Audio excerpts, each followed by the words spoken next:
Okay, well, good morning. My name's Rob, And I'm Nicole. and we are both clinical psychologists working in the NHS with a specialist interest in the psychology of relationships.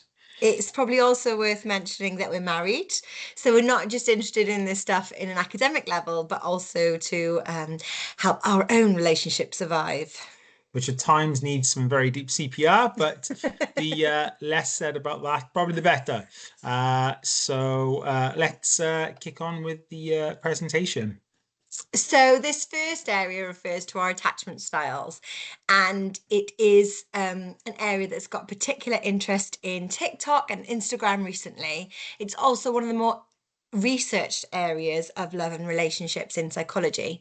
So it's the notions from the likes of Bowlby and Ainsworth, where they realize that the way that we have early relationships, the way we experience normally our parental caregivers, influences how we manage romantic relationships later in life. So it was found that there was these four attachment styles. The first is secure, where you are able to trust and rely on others, but you also have a certain amount of autonomy. And this was associated with parents that were consistently available to their children.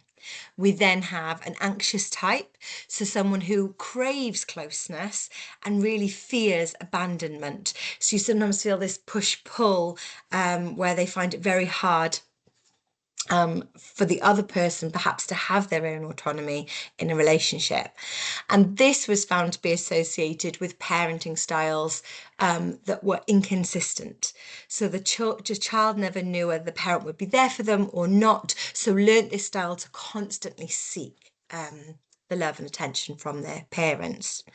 We then have avoidant attachment style, which people within this category really value independence, which can be a great strength, but sometimes to their own detriment because they struggle with vulnerability and struggle to rely or trust others. And this type was associated with parents where there was consistent Difficulties in meeting the child's needs. yes, Yeah. yes, thank See, you. we help each other out. It's all good. It's all right. And then you have disorganized attachment, which was very mixed parenting, very difficult, and very difficult in attachment style in romantic life. So you might be thinking about your partner or yourself right now, thinking about what attachment style you are. And I guess it's really important to think that no one chooses their attachment style. They're usually inherited, so to speak, from your parents, but they can have a significant impact on the way in which you navigate working relationships. So it might be a conversation for you all after this lecture, maybe around which one you think you are, and having some compassion for your partner in terms of that their style was with no choice of their own. Yeah, and there's a really good book attached if you're interested in exploring this a little bit more. So moving on to the next part here, the Gottman method or the Gottman research. So Gottman found the four horsemen of working relationships that often predicted divorce. Now, the horrible D word, so to speak, it's a difficult one to think about, but it's really important we get cognizant of these issues when in relationships with other people. So the first aspect that indicated that divorce was possible were partners that engaged in heavy criticism, so verbally attacking the personality or character of their partner. The second one being contempt, so thinking of yourself as better than your partner can be a factor at times where people have those difficulties.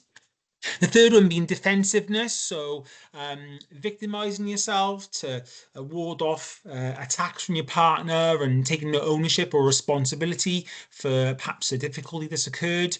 And the last one is stonewalling, so just completely being shut off and cut off from your partner, often conveying disapproval or a separation. So these are the four horsemen. But Gottman also comes up with antidotes in respect to how to best navigate when these difficulties come up. So criticism, for example. Let's say Nicole did something I didn't like and I wanted to criticize. So instead of criticize, I might want to engage in a gentle startup. So instead of, oh, Nicole, why didn't you do the dishes? You said you do them. I'd change that with a gentle startup. So I might talk about my feelings using an I statement. So, Nicole, I thought you were going to do the dishes and you didn't do them. I was wondering what might happen to stop me from doing that.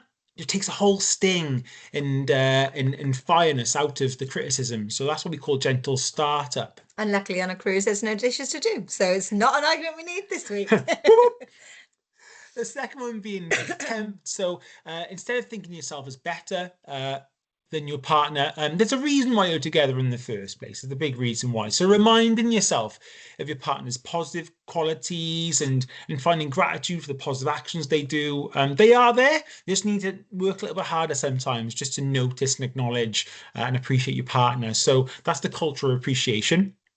So instead of defensiveness and just engaging in, I didn't do that, and what are you saying that for, and those kind of loggerhead arguments, taking responsibility and acknowledging your partner's perspective. So Nicole might say to me, instead of like, I did do the dishes, you're just never happy, she might go, I'm sorry that you feel like I didn't do the dishes very well enough, and fair play, I've been really run off my feet today.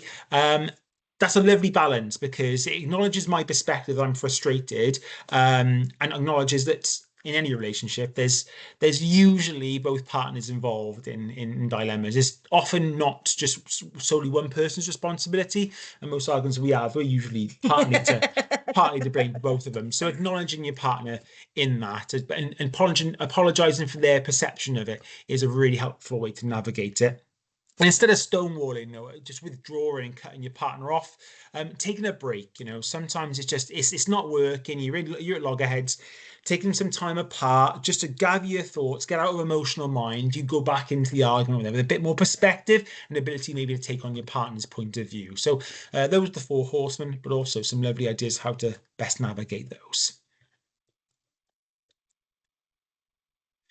So the next part here, in terms of conflict, so conflict will happen, but there's lots of research to show about a balance in relationship. I think relationships are quite often a balance.